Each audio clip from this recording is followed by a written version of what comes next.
As kids, everyone believed families were safe havens. But growing up, I realized that might not be the case for everyone, especially not for me. Our small suburban house was always filled with laughter and chatter, but not always the good kind. Our living room was a cozy space with mismatched cushions, a worn-out rug, and walls covered with photos. Mostly of Clara. Clara with a trophy. Clara on her first day of school. Clara in her dance costume.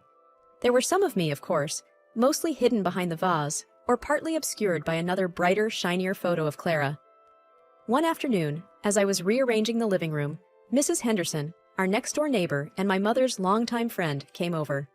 A warm aroma of freshly baked cookies filled the air, her standard visiting treat. "Margaret," she greeted, enveloping my mother in a hug. "How are the girls?"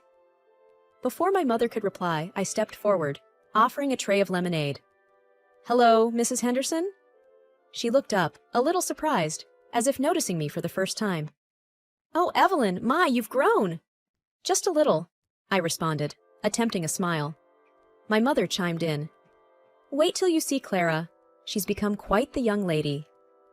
On cue, Clara danced into the room, her blonde hair bouncing with every step. "Auntie Jen!" She wrapped Mrs. Henderson in a tight hug. Mrs. Henderson chuckled, holding Clara at arm's length. "Look at you! Margaret wasn't kidding. You're blossoming so beautifully." Clara beamed, twirling for effect. The conversation flowed easily after that, Clara narrating her recent school achievements and dance recitals. At some point, I tried to join the conversation, mentioning a recent school project. My mother brushed it off.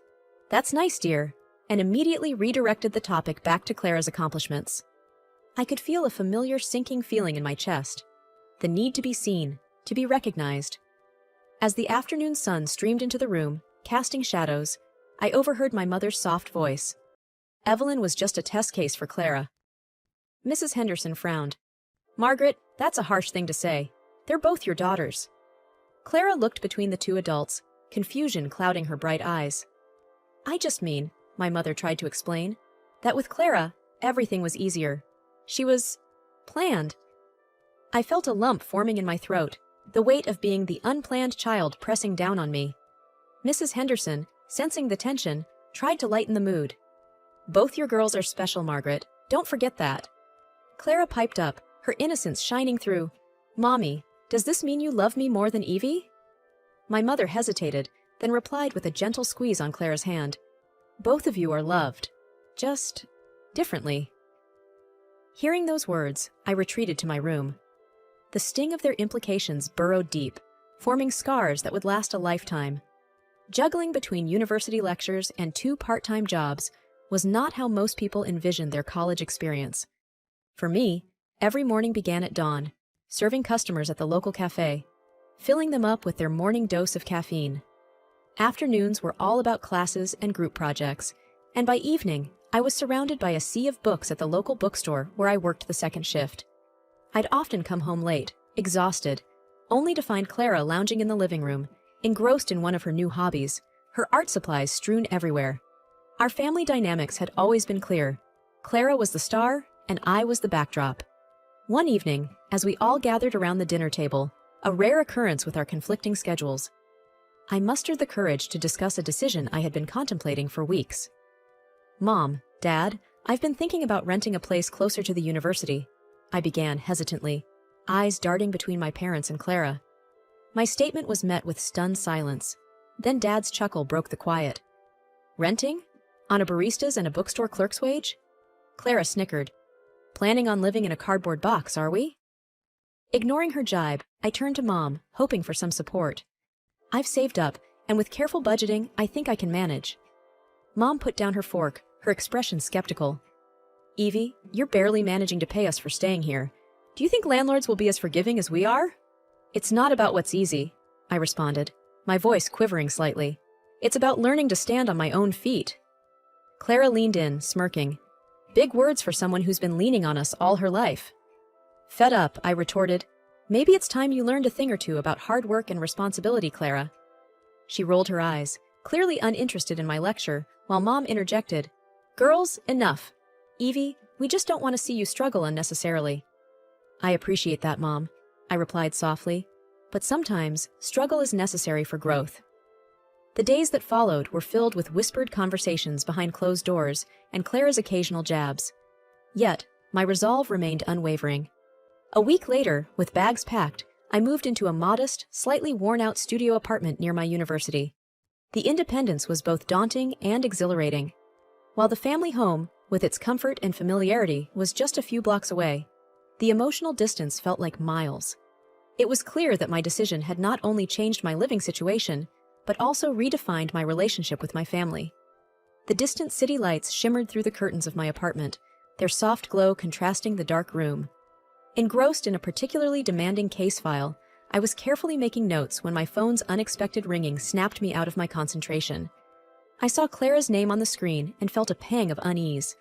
Our last interaction had been months ago, and it hadn't been pleasant. Taking a deep breath, I swiped to answer. "Clara?" There was a pause, so unusual for my normally outspoken sister. Then, with an icy detachment, she said, "Dad's gone." For a moment, the words didn't register. "What do you mean, gone?" I stammered.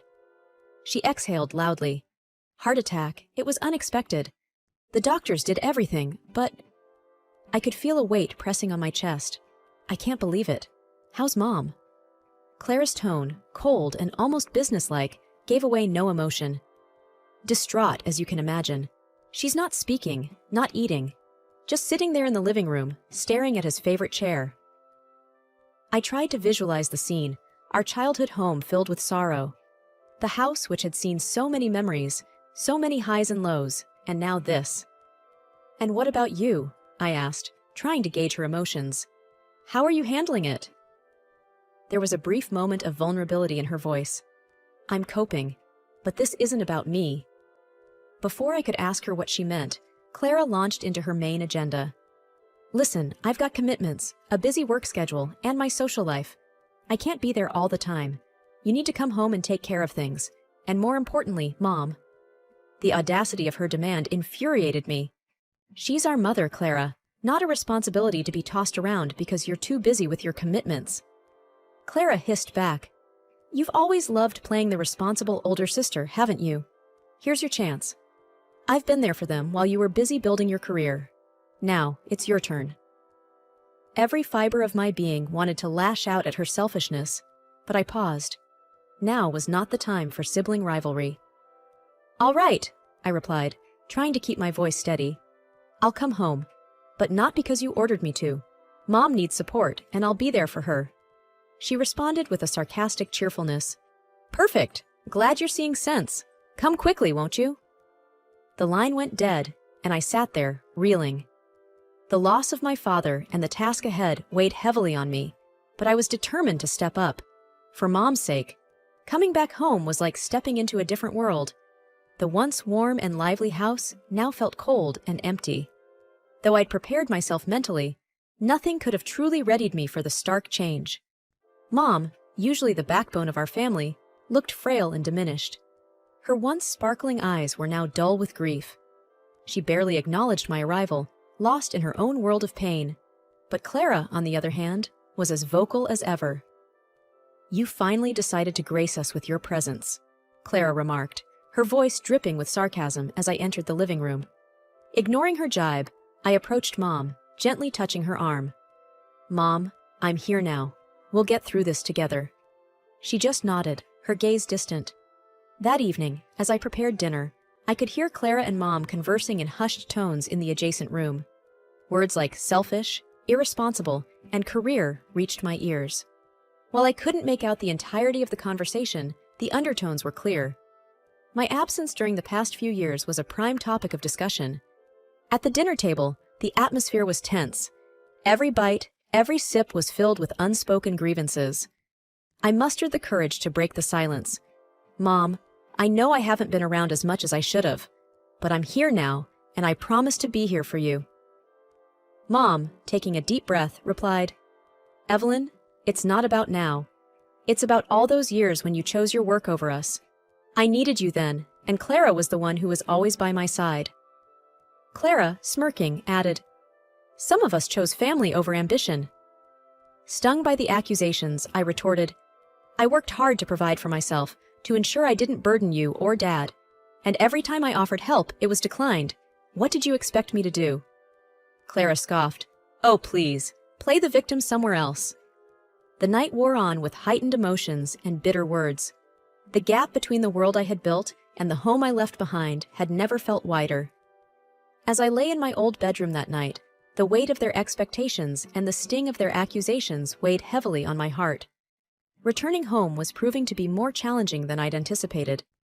I had always been the dutiful daughter, the one who stepped up when others stepped back. From the moment I moved back into my parents' house, I took on the role of caregiver for my ailing mother. It wasn't an easy job, but it was the right thing to do. But no matter how much effort I put into making things comfortable for her, nothing ever seemed right. Every morning, I would make her favorite breakfast and try to engage her in conversation. But the response was always the same, a muttered complaint about the eggs being too runny or the toast too burnt. I would bite my tongue and nod, promising to do better next time. One evening, as I was cleaning the dishes, I overheard my mother speaking with Clara on the phone. "She just can't do anything right. I don't know why she even bothers." My mother's voice dripped with disdain. Clara, instead of defending me or even staying neutral, added fuel to the fire. "I told you, she's always been this way. You should have just let me handle things." It was heart-wrenching. Here I was, trying my absolute best, sacrificing my personal space, time, and mental well-being, only to be talked about like I was some kind of inconvenience. The whispers and gossiping became a regular occurrence, and every day it wore me down a little more. One particularly grueling day at work, my phone buzzed with an incoming call. Clara's name flashed on the screen. Taking a deep breath, I answered, expecting another laundry list of things I had supposedly done wrong. In a tone colder than I'd ever heard, she snapped, "You need to leave. Mom can't stand you being there. You're making everything worse." My heart raced, and for a moment, I felt like the wind had been knocked out of me. But then, a spark of anger and defiance ignited within. I was tired of always being the problem, the scapegoat. I responded, my voice firm. "Fine, I'll leave.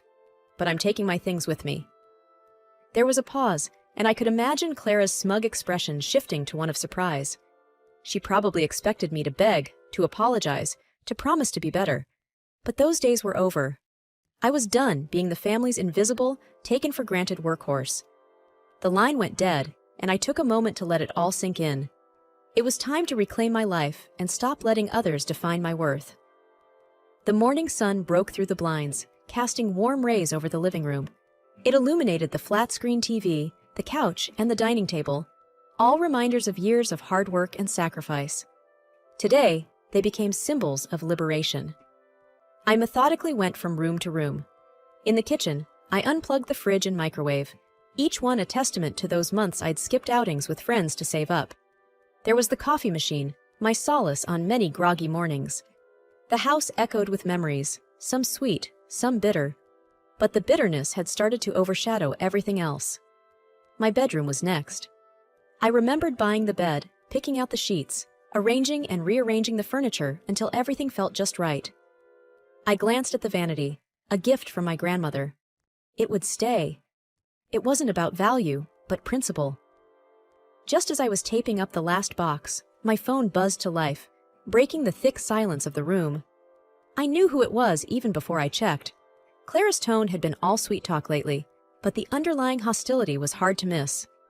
"You absolute thief!" The venom in her voice was palpable. Calmly, I replied, "Clara, everything I'm taking was bought with my money. I thought you'd be glad to see them go." "You can't just take everything from our family home," she shot back, her voice shrill. I sighed. It's funny how these things suddenly became family items. When I needed some support or a thank you, they were just things. Now that I'm reclaiming them, they're family heirlooms? I could practically see Clara's face turning red with fury. "You're ruining everything, just because of your stupid ego."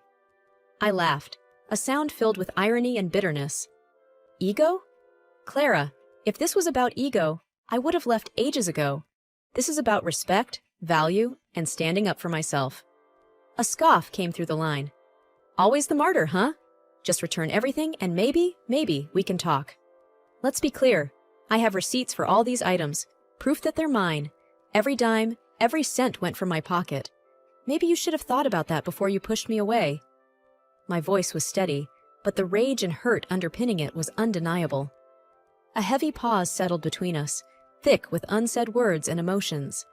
Finally, Clara hissed, "You always have to have the last word, don't you?" "It's not about having the last word," I replied, feeling the weight of years of suppressed feelings pressing down on me. "It's about finally speaking up." With that, I hung up, cutting off any further arguments. The boxes were loaded, the past was behind, and a future, uncertain yet hopeful, awaited. Months had passed since I severed ties with my family, and in that time, I blossomed. My confidence grew stronger each day, and I carved out a life for myself where I was in control and unyielding. My phone remained silent, my family's number blocked, and for the first time in years, I felt true freedom. The next time I saw my family was at my mother's funeral. Dressed in black, I stood apart, an outsider looking in, watching the play of my own family's drama. The air was thick with tension and unsaid words. Everyone seemed to be moving in slow motion, their faces a blur, their words just background noise. The reading of the will was held in the family attorney's chamber. Even though I had no interest in the inheritance, the town's gossip mill ensured I was well informed. Clara was, predictably, the sole beneficiary of everything. But what neither of us had anticipated was the mountain of debt our parents had left behind. The house, with its memories both bitter and sweet, was quickly sold. But even its sale didn't dent the colossal debt that loomed. I watched Clara's face turn from smug satisfaction to pale horror as the attorney listed out every debt, every mortgage, every unpaid bill. I caught snippets of hushed conversations between relatives. Bankruptcy? How did it come to this? Poor Clara, their voices dripping with a mix of pity and schadenfreude. While I felt a pang for the old house, I couldn't deny the grim satisfaction that welled up in me as I saw Clara grappling with this unexpected turn of events. For years, she had reveled in the security and comfort our parents provided, while belittling my every effort to stand on my own. Now, the tables had turned, and life had handed her its own brand of poetic justice. I left the funeral and the reading of the will without a backward glance. The whispers of the town didn't matter, nor did Clara's newfound troubles. I had my life, built brick by brick on my own terms, and nothing was going to shake that foundation. 2 years had swiftly passed since I'd separated from my family. The small apartment I'd initially settled into became too confining as my professional life flourished. Every day, I would catch glimpses of luxurious homes in magazines or on my way to work, and I couldn't help but think about buying my own. With my growing earnings, the idea seemed less of a dream and more of a tangible goal. One evening, after a particularly grueling day at work, I was mindlessly scrolling through my social media when a familiar name popped up on my feed. There was Clara, surrounded by boxes and looking frazzled in front of our old family home. The caption read, "New Beginnings." A couple of mutual friends had commented words of sympathy. It didn't take much digging to figure out she had drowned herself in debt and was forced to put the house up for sale. I was midway through a call with my realtor about a lovely little house in the suburbs when my phone beeped with an incoming call. Clara's name flashed on the screen. Taking a deep breath, I answered. "Hello?" "Long time," Clara's voice came through, laden with fake cheer. "To what do I owe the pleasure?" I asked, wary. "I need your help," she began. A heavy pause. "I need money." I raised an eyebrow. "We haven't spoken in years, and the first thing you ask for is money?" "We're sisters," she exclaimed, frustration evident. "That didn't seem to matter when you kicked me out," I remarked coldly. "I wouldn't be asking if I had another option," she snapped. "The house needs to be sold, and no one's buying. I'm drowning here." A silence stretched between us. My thoughts raced. "I'm not giving you money," I finally said, voice unwavering. "But I'll offer you a deal." Clara exhaled audibly, waiting. "I'll buy the house, but not at market price, at the minimum you owe. Take it or leave it." Her response was a soft, defeated, "Fine." The following weeks were a blur of paperwork, bank visits, and meetings. The day I received the keys to my childhood home was bittersweet. There was no triumphant return or a celebration, just a silent acknowledgement of all that had transpired. The house, once a symbol of fractured relationships and painful memories, now stood as a testament to my resilience and determination. As I set about making it my own, memories of the past were replaced by plans for the future. There were no more calls or messages from Clara. Our paths had diverged, and perhaps it was for the best. In the ancestral house, now mine, I built my sanctuary. The echoes of laughter and love soon filled its hallways, drowning out the whispers of the past. Forging ahead, my way, on my terms.